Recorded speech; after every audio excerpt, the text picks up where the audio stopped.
Donc bonjour à toutes et à toutes, bienvenue à ce webinaire, qui aura pour sujet la nouvelle version de 7 Je paye et donc la version 3, qui est sortie là ces derniers jours. Je suis Aurélie Sinave, consultante formatrice, 7 Je paye chez Extrémité. C'est moi qui vais animer cette présentation qui sera, rediffusée sur notre chaîne YouTube.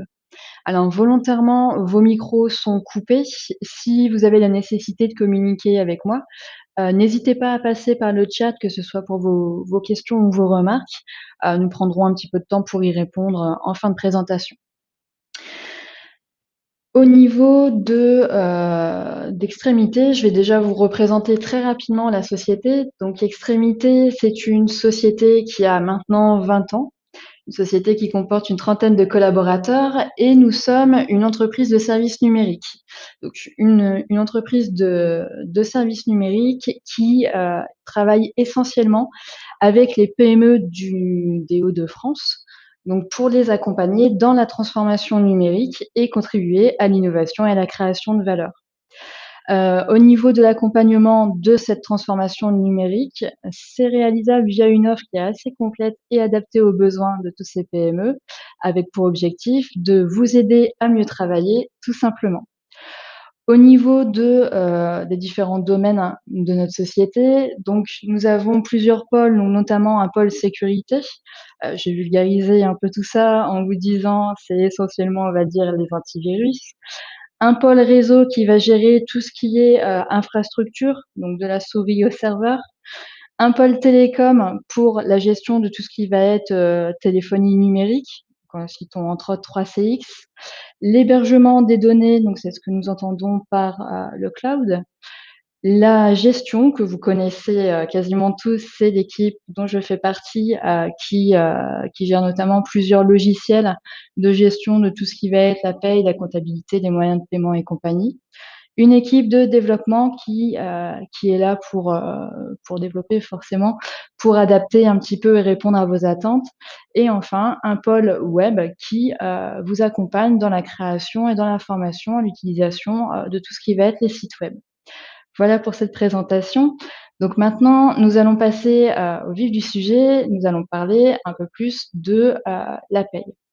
Au niveau de cette version de paye, c'est une nouvelle version complète. Donc vous avez compris que vous allez passer de la version 2 à la version 3, une version majeure qui comporte pas mal de petites nouveautés. Alors la nouveauté la plus conséquente, c'est l'indemnisation maladie. Nous allons voir ensemble qu'il y a un module qui a été intégré dans le logiciel de paye afin d'automatiser le calcul des maintiens en cas d'arrêt, donc on dit maladie, mais bien sûr tous les arrêts typés sécurité sociale, la maladie, la maternité, l'accident de travail, etc. Je vous parlerai rapidement aussi d'un nouveau module qui est le Connect Import, qui nous permettra de faire de l'import de fichiers TXT en masse. Nous parlerons de l'import des fiches de paramétrage des organismes complémentaires. Donc, entendez par là les fiches de paramétrage de vos mutuelles et de vos prévoyances.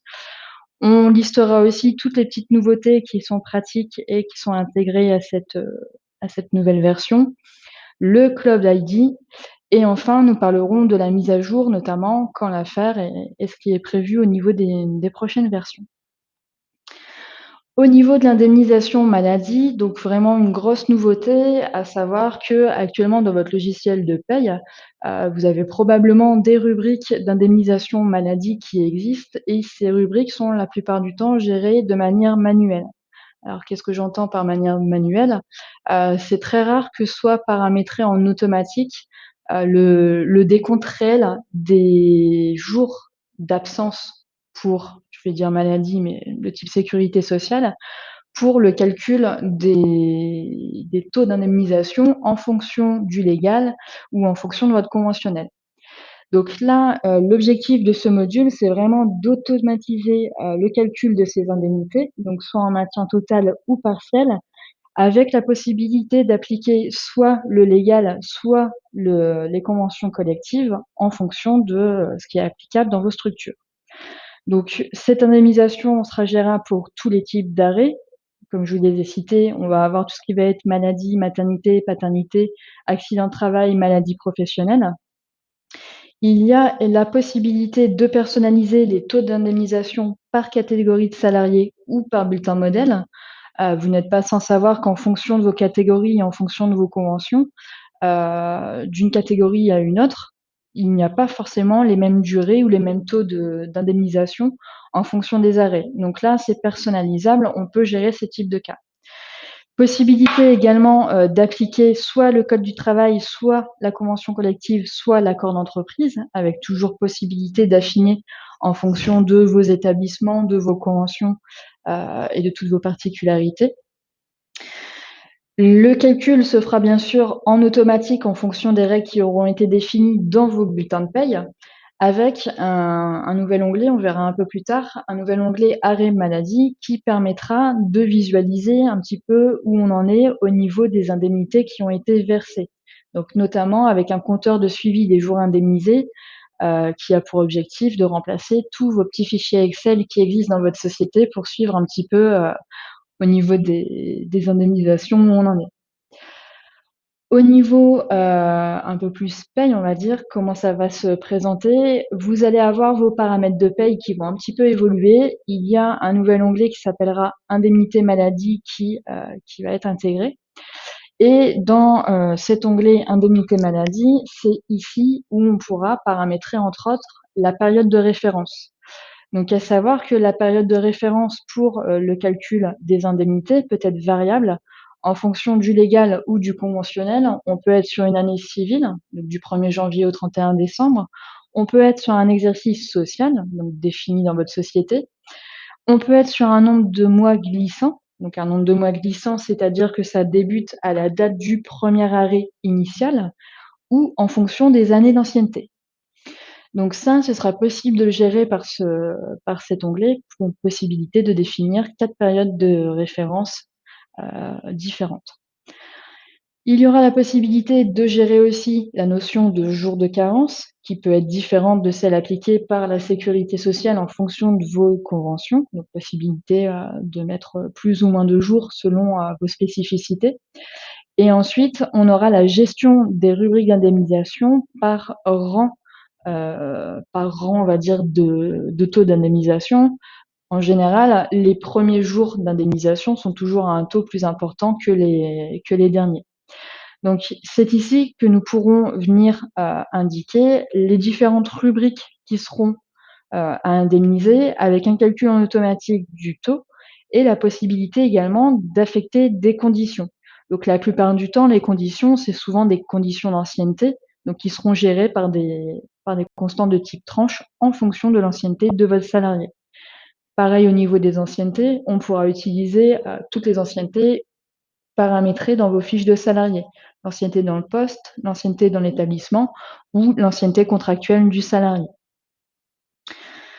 Dans les natures d'événements, il y a également des nouvelles informations qui vont apparaître, donc notamment des informations sur les modalités de calcul du nombre de jours indemnisés.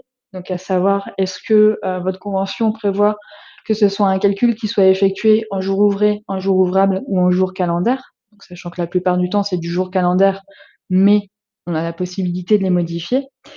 Au niveau de la nature d'événement, il n'y aura pas grand-chose à paramétrer. On aura juste à indiquer que cette nature gérera l'indemnisation et l'information de la méthodologie de calcul du nombre de jours indemnisés pour le maintien de salaire. Au niveau des personnalisations, on aura la possibilité de personnaliser donc le paramétrage effectué dans les paramètres de paye, le paramétrage initial. C'est-à-dire que soit on dit on applique ce qu'il y a dans les paramètres de paye à la totalité de la société, à l'ensemble des salariés, ou alors on a la possibilité de personnaliser par bulletin modèle, donc par type de bulletin, la possibilité de redéfinir des règles différentes. Donc on pourrait imaginer que vous avez une société avec plusieurs établissements et que ces établissements aient des conventions collectives différentes.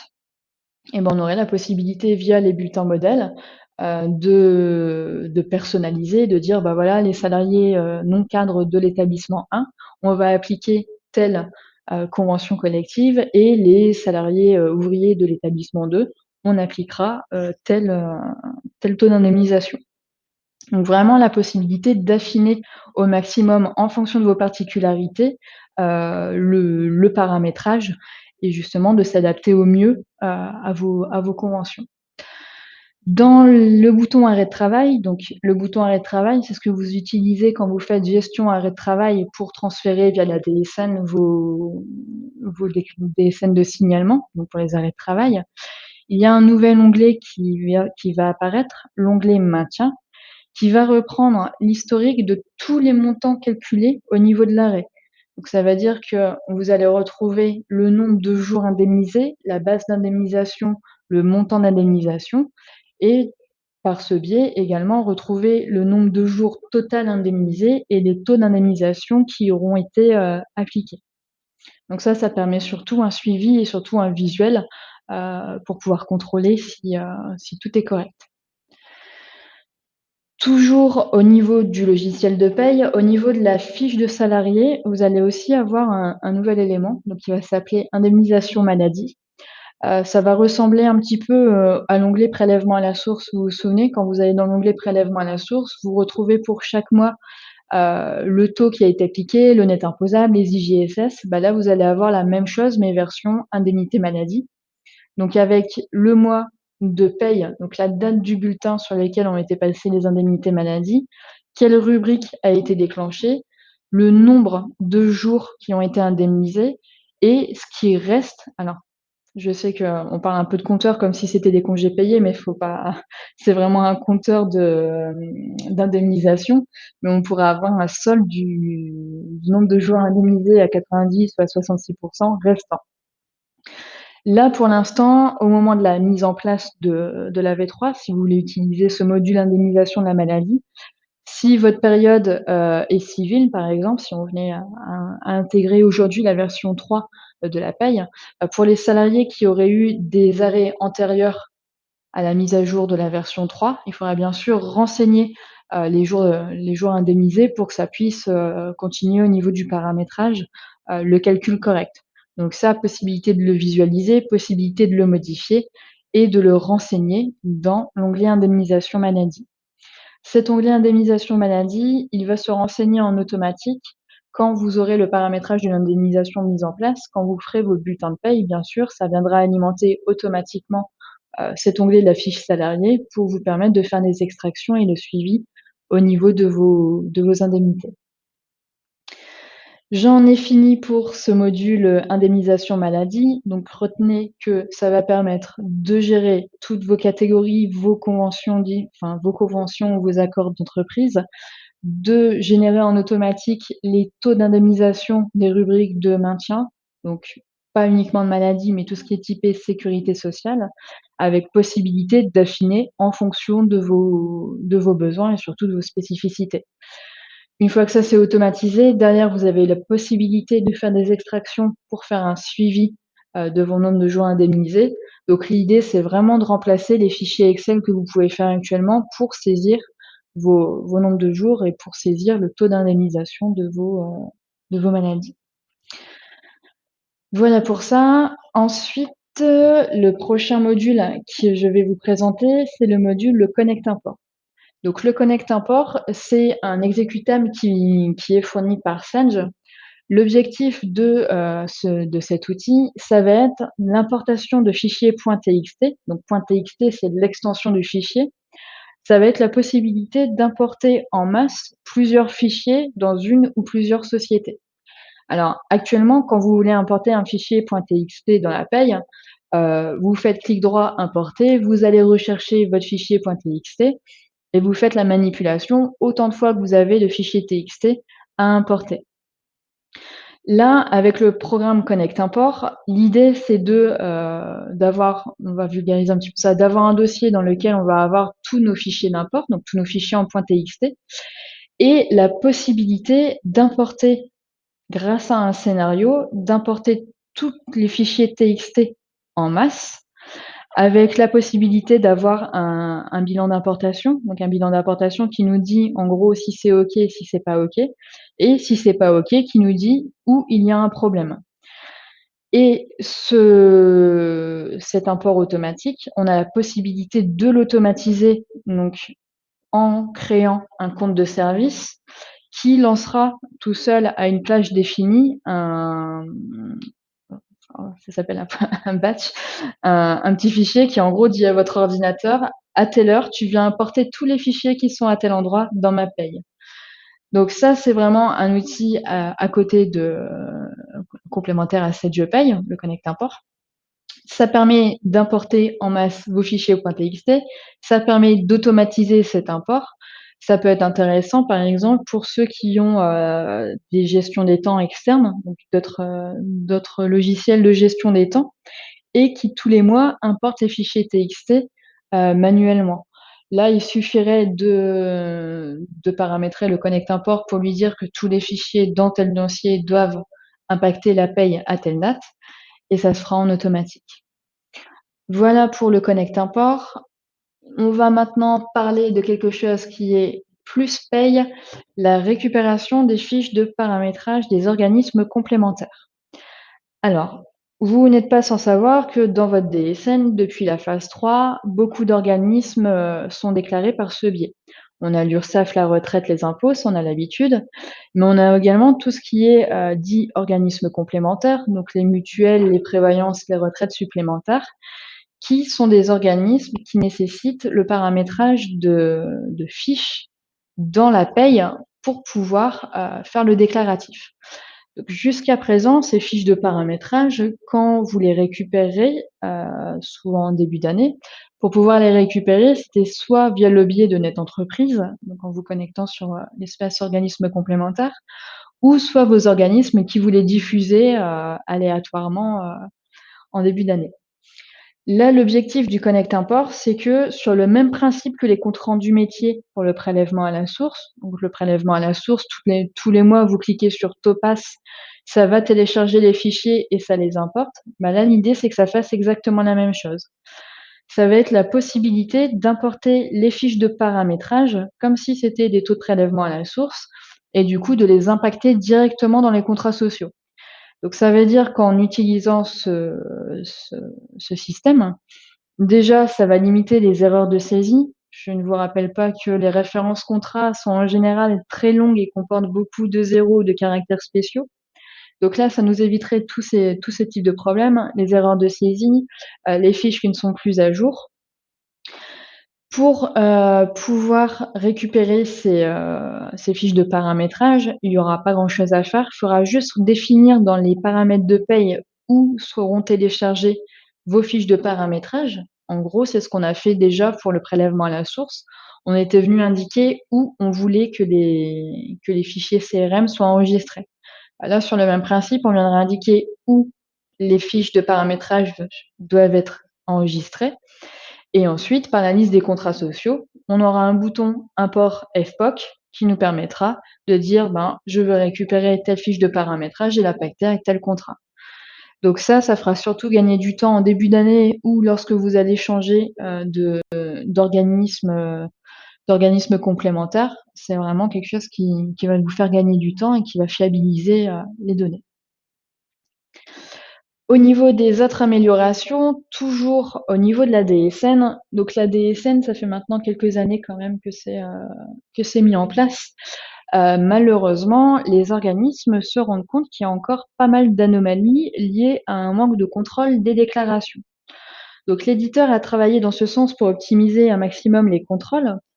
À partir de la version 3, lorsque vous générez vos DSN, lorsque vous ferez, état DSN mensuel, il y aura des contrôles qui vous seront proposés avant l'envoi. Donc ces contrôles existent déjà dans votre paye, c'est parce qu'on n'a pas forcément l'habitude de les utiliser. C'est les étapes 1 et 4 de l'intui DSN. Quand vous êtes dans votre logiciel de paye, vous avez les tuiles avec les noms de vos sociétés et tout en haut, vous avez accueil, PPS, et cetera et il y a une tuile intui DSN qui permet, entre autres, de faire des contrôles sur les horaires des salariés. Alors, qu'est-ce que ça fait comme contrôle? Ça nous dira pas: «Attention monsieur Dupont, vous avez mis 80 heures alors qu'il travaille 100 heures», c'est pas ça. Ça fera surtout un contrôle de cohérence entre l'horaire contractuel et les quotités de travail. Donc si vous nous indiquez qu'un salarié est à temps partiel, mais qu'au niveau de sa quotité, vous laissez une quotité de temps plein, vous allez avoir une anomalie qui va remonter pour vous dire: «Bah, attention, là, c'est pas cohérent». Donc l'Intuit DSN, l'étape 1, permet de faire des contrôles sur les horaires, les catégories, les fiches de personnel et les contrats de travail. Dans l'idée, c'est un pré-contrôle pour optimiser un maximum votre déclaration finale. Et on a également, l'étape 4 qui est mise à disposition directement par ici. C'est l'étape de contrôle des contrats sociaux et des bulletins clarifiés. Alors, bulletins clarifiés en DSN, on s'en fiche un petit peu, mais contrats sociaux, c'est, là où on a le plus d'anomalies restantes. Souvent, c'est ça, les contrats sociaux au niveau des organismes, soit qui sont pas bien, attachés, soit qui sont pas bien, alimentés. Donc ça, cette nouvelle étape de contrôle, c'est pas une obligation, vous n'êtes pas obligé, ça vous ajoute pas une étape dans votre process de paye, mais ça vous est proposé pour vous dire, bah, si vous avez un petit peu de temps, lancez peut-être ce pré-contrôle, pour vous assurer que votre DSN soit vraiment conforme. Au niveau toujours de la DSN, il y a eu des optimisations qui ont été effectuées, notamment sur les états, au niveau des synthèses de versement. Donc là, je vous ai pas mis toutes les captures d'écran parce qu'il y en a quelques-unes quand même, mais je vous ai mis un exemple. Quand vous allez sortir maintenant une synthèse des versements, donc là, dans mon cas, j'ai sorti une synthèse de versement sur plusieurs mois. On a la possibilité déjà d'avoir par société, c'est déjà le cas, mais on peut retrouver par organisme, puis par contrats sociaux, puis par salarié, une extraction qui est plutôt, jolie. Alors jolie, vous allez me dire: «On s'en fiche», mais qui est plutôt, plus facile d'utilisation et visuellement plus complète. Donc ça permet, entre autres, de faire vos contrôles, mais aussi ça peut être pas mal pour le transfert, au niveau des services comptabilité pour les rapprochements. Donc là, moi, je vous ai mis l'état complet, hein, avec le détail par salarié, par contrat, par établissement, mais on a la possibilité d'affiner à chaque fois les niveaux d'affichage. Donc une optimisation qui vraiment, nous simplifie un peu la tâche quand on a besoin de revisualiser au niveau de nos montants, ce qu'on a déclaré, ce qu'on a payé et ce qui remonte dans notre DSN. Au niveau toujours des contrôles DSN, pour éviter que vous oubliez de contrôler votre déclaration avant envoi, lorsque vous allez cliquer sur «Envoyer» au niveau de votre DSN, il va y avoir un test qui est fait pour s'assurer que vous avez au moins lancé une fois le e-control. Donc le e-control, c'est le contrôleur de forme, de votre DSN. Pour rappel, il faut vraiment que vous lanciez ce contrôleur avant d'envoyer votre DSN. Parce que si vous avez dans votre déclaration une anomalie bloquante, cette déclaration sera rejetée par Net Entreprise et du coup n'arrivera jamais auprès des organismes. Donc pour vous éviter cette mésaventure, un test va être effectué, vous envoyez votre DSN. Si vous n'avez jamais lancé le e-control, ça vous dira: «Attention, vous n'avez pas fait de contrôle, il faut que vous le fassiez». Donc vous avez accès au bouton e-control. Et si il y a des erreurs dans la déclaration, vous savez, ça arrive parfois, on lance le e-control, on voit qu'il y a quelques anomalies, on les corrige dans la paye, dans la paye, normalement, c'est bien, et parfois dans la DSN, on enregistre et on relance pas le contrôleur, on fait envoyer et là, c'est rejeté parce qu'on a créé d'autres anomalies. Bah, là, ça devrait plus arriver parce que quand vous cliquez sur envoyer sur votre déclaration, s'il y a encore des erreurs existantes dans la déclaration, il vous propose de relancer le e-control pour pouvoir les corriger. Donc ça, pareil, une optimisation, on va dire, pour amplifier les contrôles, vraiment dans l'idée d'optimiser un maximum la qualité des données qui sont transmises auprès de tous les organismes. Toujours pour la DSN, vous avez peut-être eu le cas dernièrement de certains organismes, notamment des organismes de prévoyance, qui vous demandent de déclarer les tranches B et C de vos salariés qui ne sont pas assujettis, à ces tranches de cotisation. Donc ça veut dire, j'ai peut-être un salarié, on va l'appeler monsieur Dupont, qui a une rémunération brute à 2 000 €. Donc 2 000 €, c'est bien en deçà du plafond de sécurité sociale qui est à 3 428. Vous faites votre DSN, tout part, tout est accepté, puis au bout d'un moment, vous avez un rejet d'un organisme qui vous dit: «Bah, pour monsieur Dupont, je n'ai pas sa tranche B». Alors, jusqu'à présent, c'était pas forcément demandé par les organismes. Ça semblait évident que si le salarié n'avait pas cotisé à la tranche B ou à la tranche C, c'est qu'il était à 0. mais il y a quelques organismes qui demandent vraiment à avoir cette information. Donc vous allez avoir la possibilité pour les organismes qui le demandent, d'avoir dans la DSN une ligne à 0, tranche B ou tranche C, qui apparaît, avec un montant de renseigné. Donc bien sûr, si le salarié est soumis à la tranche B et à la tranche C, c'est son montant qui apparaîtra dans la DSN et dans le cas où il n'a pas de montant, ce sera 0 qui remontera. Donc ça sera gérable dans les contrats sociaux, des différents organismes de prévoyance et ça doit être communiqué par vos organismes, à savoir si vous devez faire ce déclaratif ou non. Autre organisme qui nous avait remonté une anomalie au niveau de la DSN, vous avez peut-être déjà eu le cas des caisses de retraite, qui vous indiquent qu'ils ne calculent pas la même chose que vous au niveau de vos montants DSN. Ça veut dire que vous envoyez vos DSN tous les mois, vous faites bien tous vos contrôles, ça correspond bien, aux montants qui sont indiqués dans votre logiciel de paye, ça correspond bien à vos états de cotisation et cetera. Et la retraite vous envoie un tableau, alors la plupart du temps, c'est un fichier Excel avec des montants recalculés, qui peuvent nous sembler improbables, qui ne collent absolument pas avec ce que vous avez déclaré.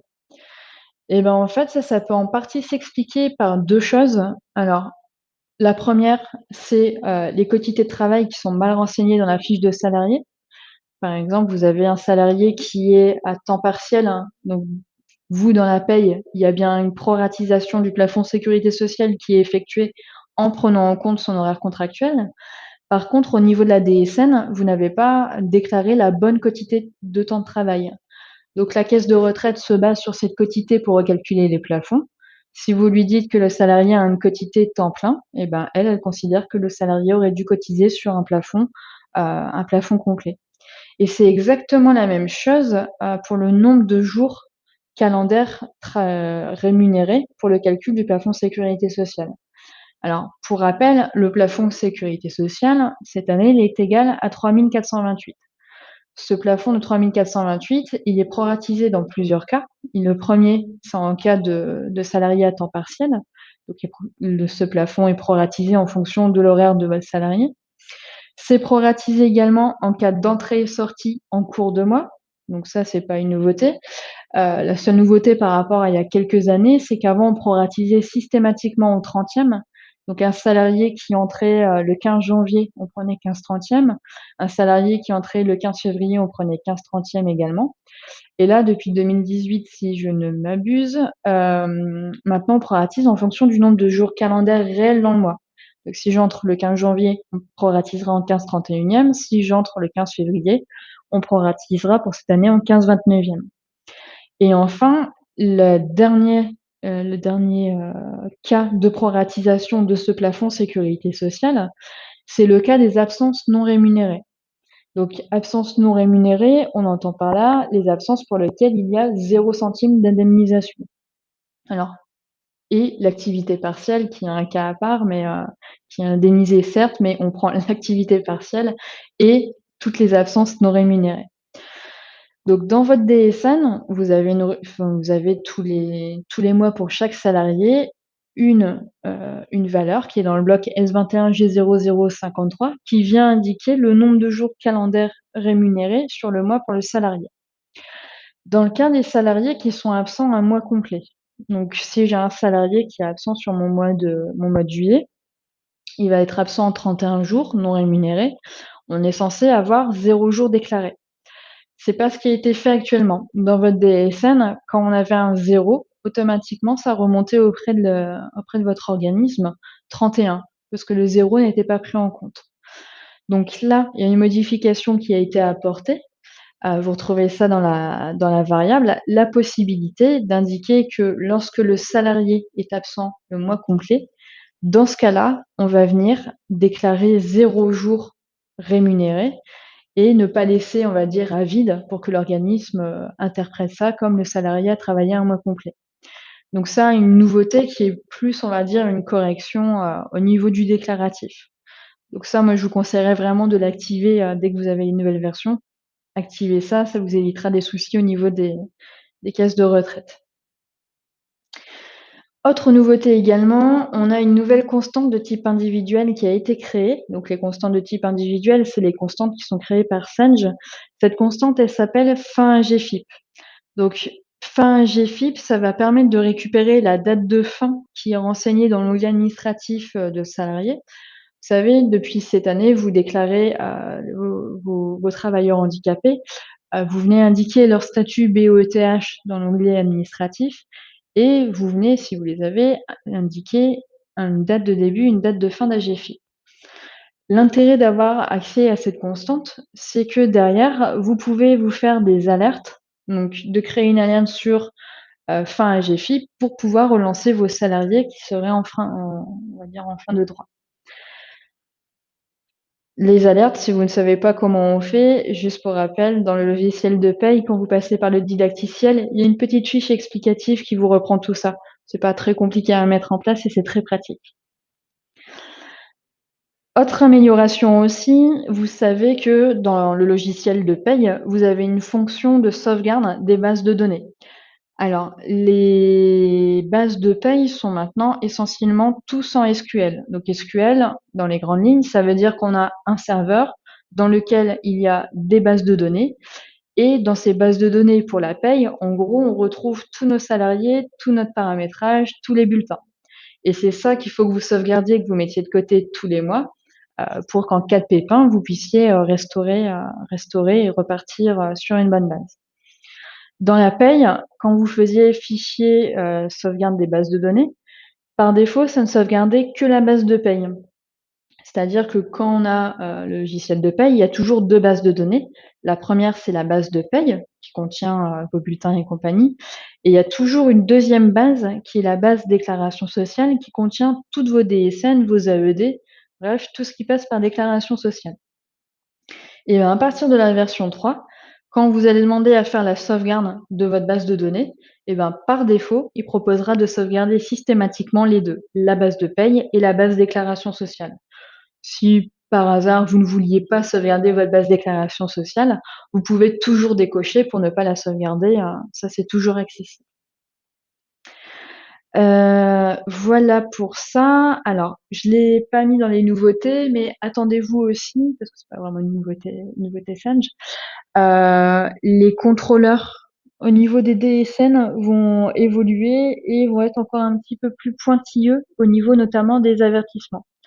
Donc vous savez déjà depuis, ça fait quelques années maintenant, ça fait plus d'1 an c'est sûr, du jour au lendemain, vous avez vu apparaître la notion d'avertissement. Donc c'est-à-dire que quand on fait un contrôle de votre DSN, il y a 3 niveaux, on va dire, d'anomalie. Il y a l'avertissement, l'anomalie non bloquante et l'anomalie bloquante. L'anomalie bloquante, ça on sait qu'il faut absolument la corriger, sinon la DSN ne passe pas. L'anomalie non bloquante, il faut quand même visualiser à quoi ça correspond, il faut pouvoir s'expliquer le pourquoi du comment, mais vous pouvez envoyer votre déclaration avec une anomalie non bloquante, elle sera validée. Et enfin, on a le plus petit niveau, les avertissements. Les avertissements, vous les avez surtout sur les absences non rémunérées, donc notamment quand vous passez une absence maladie dans la paye et que vous ne faites pas de DSN de signalement, vous allez avoir un petit avertissement qui vous dit pour une durée d'absence non rémunérée, la déclaration d'un arrêt de travail est obligatoire, etc., etc.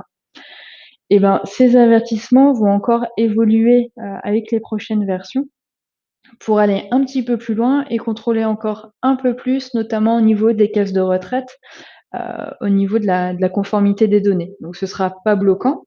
Si vous avez des avertissements qui apparaissent, c'est normal, ils ont toujours été présents dans votre DSN. Mais l'objectif, c'est vraiment de pousser toujours plus loin les contrôles pour qu'un jour ce soit vraiment parfait auprès de tous les organismes.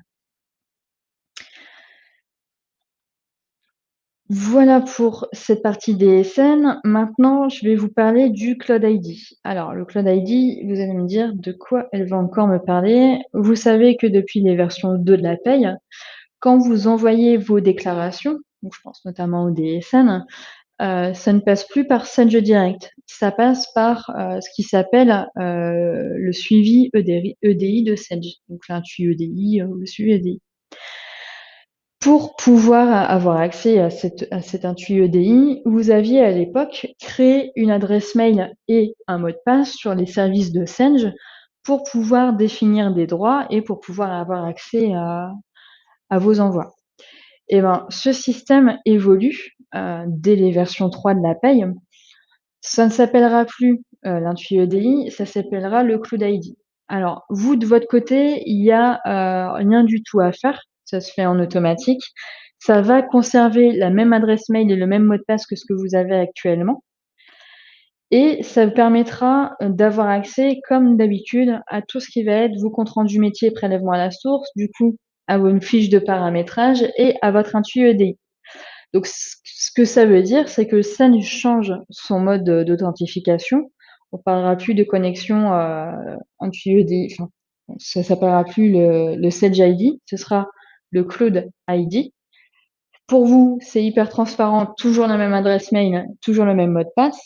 Mais juste, ce qu'il faut savoir, c'est que ce changement doit obligatoirement être fait pour janvier 2021. Ça veut dire que si vous n'êtes pas en version 3 en janvier 2021, donc 3 ou supérieur, vous ne pourrez plus envoyer vos déclarations via l'intui EDI. Voilà pourquoi je voulais vous parler de ça. Au niveau de cette mise à jour, donc la mise à jour de la version 3, je vous ai dit, elle est dispo depuis à peu près mi-juin. Donc nous, on vous avait envoyé un petit mail en vous disant attendez un petit peu avant de faire la mise à jour. Alors pourquoi ne pas forcément faire cette mise à jour tout de suite? Eh ben, tout simplement parce qu'il y a déjà un patch qui est annoncé au mois de septembre 2020. Donc ça veut dire qu'on a la version 3 qui est disponible aujourd'hui, mais dès le mois de septembre, il y a déjà une nouvelle version qui apparaît.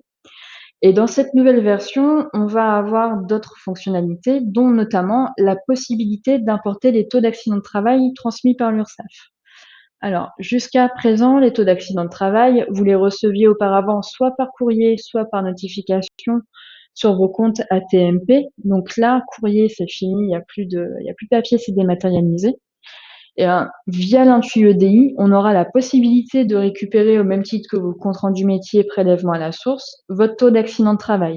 Donc ça veut dire que c'est l'intui EDI qui se chargera de lui-même d'aller récupérer vos taux, ce qui vous évitera d'aller vous promener sur tous les sites, enfin sur tous les sur tous les endroits du site Net Entreprise. Cette nouvelle version de septembre comportera aussi une mise à jour DSN, la mise à jour du cahier technique 2021. Donc, vous savez que tous les ans, la norme DSN évolue. Cette année, on est sur la norme 2020, l'année prochaine, on sera en norme 2021. Ce qui veut dire que la version de septembre sera obligatoire pour vos DSN de début d'année. Il faudra un minimum que vous ayez cette version.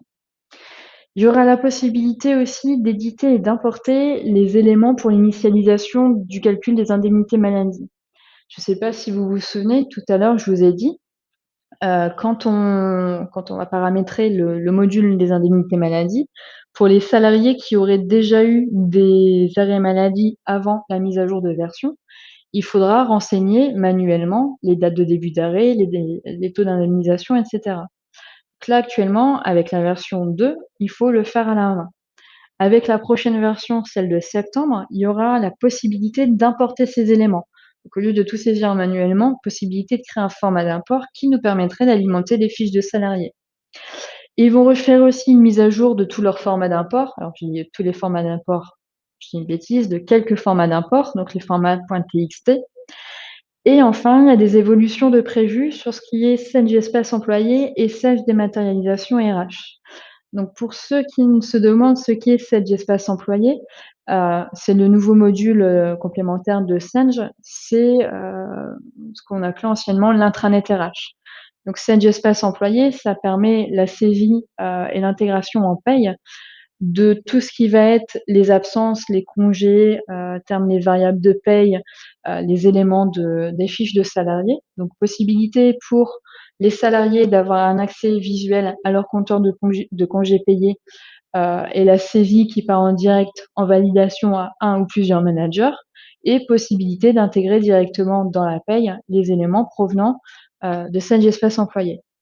Et enfin, Sage Dématérialisation RH, ça c'est l'offre de dématérialisation des bulletins de paye. Donc en gros, plus besoin d'éditer en papier et de distribuer à vos salariés les bulletins de paye. C'est la mise à disposition d'un coffre-fort à l'ensemble des salariés avec la possibilité de déposer les bulletins de paye, mais également sur l'offre dématérialisation RH, de déposer, les documents, liés aux ressources humaines, liés aux salariés. Donc quand faire la mise à jour?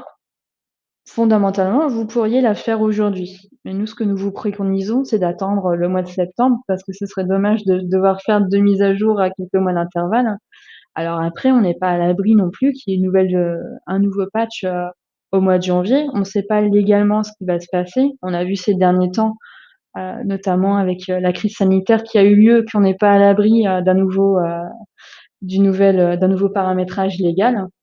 Mais là, aujourd'hui, tout ce que je peux vous dire, c'est qu'on a au moins une version en septembre 2020 et attendez un petit peu avant de faire votre mise à jour, attendez septembre, ça vous évitera les doubles manipulations. J'en ai fini pour la présentation de la version 3. J'espère que ça vous a plu et que ça a répondu à vos attentes. Si vous avez des questions, vous pouvez utiliser le chat, pour me les poser. L'ensemble de la présentation, de ce que je viens de vous présenter, sera disponible sur la chaîne YouTube d'ici quelques jours. On pourra le rediffuser si vous souhaitez le revisionner. Nous sommes à votre disposition si vous avez des questions liées à cette version ou toute autre question, n'hésitez pas. J'espère vraiment que ça vous a plu. Hop, je vais visualiser au niveau du chat s'il y a des demandes. A priori, pour l'instant, personne ne se manifeste. Donc je suppose que c'était très clair. Ah, j'ai peut-être une question qui arrive. Ah, on va attendre un petit peu. Donc ouais, là sur la version 3, la grosse modification, c'est vraiment cette automatisation, l'indemnisation maladie, qui va vraiment être pas mal, qui va vous éviter, pas mal de fichiers Excel. Alors j'ai une question sur, l'indemnisation maladie. Est-ce qu'on va, prévoir une formation pour les paramétrages? Alors oui, on va en prévoir. On va intervenir sur site pour ceux qui le souhaitent comme d'habitude, ça, il y a pas de souci. Et là, je suis en train de réfléchir à savoir si, on va prévoir ça en web formation, donc sur les modèles habituels, ou si on va prévoir, des formations en présentiel, comme on a déjà fait, directement chez Extrémité. Il faut que je réfléchisse à ce qui est le plus judicieux, mais oui, on va faire des formations, à ce sujet, pour vous accompagner. Ça, il y a pas de souci.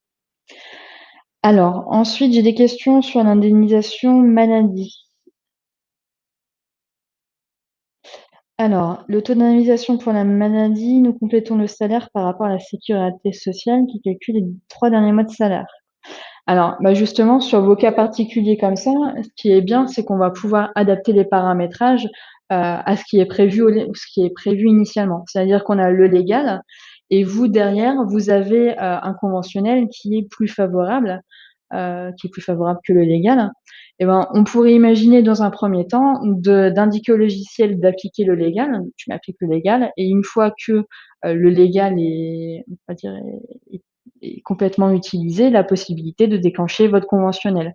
C'est vraiment très souple au niveau des prévisions, au niveau des déclenchements. Comme je vous disais, on peut le faire en fonction de l'ancienneté, de la catégorie, de la convention collective, du bulletin modèle, et on peut vraiment, on va dire, lui faire faire un peu ce qu'on veut.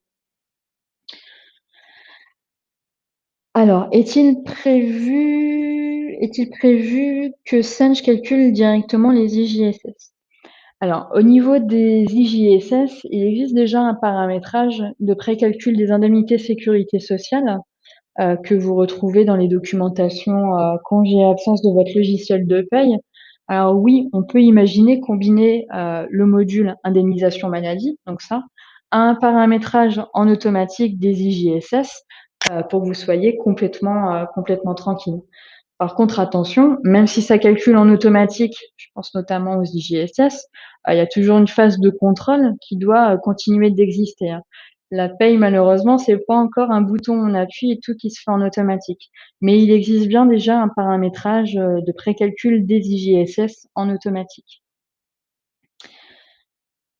Ensuite, nous avons le cas d'un salarié en arrêt maladie de plus d'1 an, donc plus indemnisé. Donc bah, super, s'il est plus indemnisé, on n'a rien à faire pour lui. Alors, ce que vous voulez me dire, c'est que votre salarié est déjà en arrêt depuis plus d'1 an.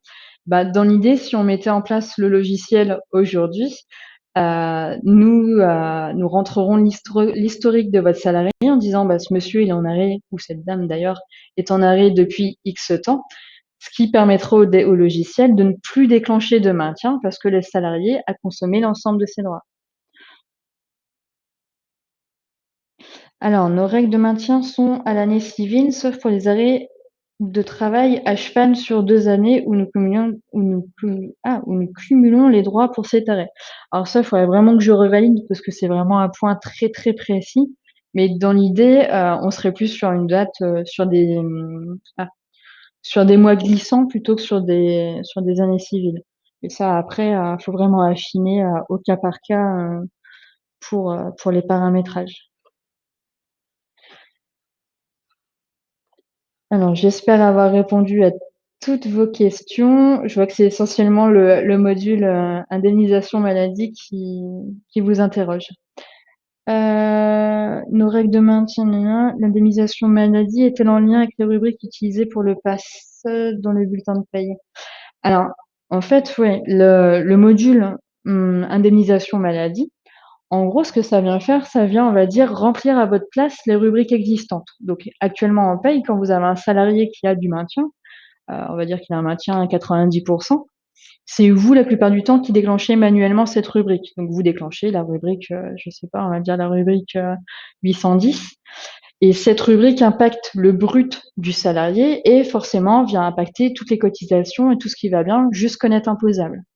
Donc le fait d'utiliser le module indemnisation maladie, ça ne va pas jouer forcément sur vos autres paramétrages. Ça fait exactement la même chose que d'habitude, c'est juste que c'est automatisé et que c'est pas à vous de faire manuellement la manipulation. Et pareil sur l'indemnisation maladie, pour la mise en place du paramétrage, ça veut bien dire aussi que tout est bien défini, au niveau de vos règles. Il faut bien que vous ayez tout défini, entre vos conventions collectives, vos accords d'entreprise, pour savoir ce qui est, applicable au niveau de chaque catégorie. C'est vraiment un prérequis, pour la mise en place. A priori, j'ai répondu à toutes les questions.